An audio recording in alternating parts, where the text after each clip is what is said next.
وليد الكروكي هيدرب الاهلي يا جماعه، بس ليه 3 شروط.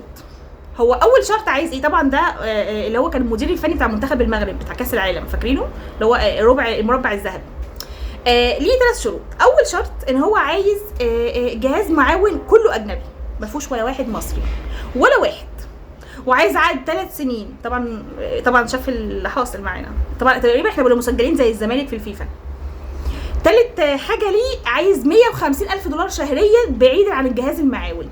صافي الارباح تقريبا، صافي من الضرايب كمان، عارفين 99، عارفين اعلان دي تول 99.9%. هو عايز كل ده، مش عايز تسيب له ولا مليم. طبعا هتقول لي ده ايه رايك؟ انا بقول لك هو يا ريت يجي، بس هل هو هيرضى بينا؟ اشك، يعني اشك. احنا بقت سمعتنا زي الزفت، احنا داخلين في مرحله السمعه القذره اساسا. اتمنى انه يجي، لان هو اصلا مدرب ليه احصائيات جامده، وكفايه اول مربع الذهبي بتاع المنتخب المغرب، يعني تقريبا مفيش مدرب حد عملها عربي. فاتمنى انه يجي، اتمنى يكون اصلا الخبر صح، واتمنى انه يعمر معانا لو جه ويمشي مع اللعيبه ينفع معاهم يعني.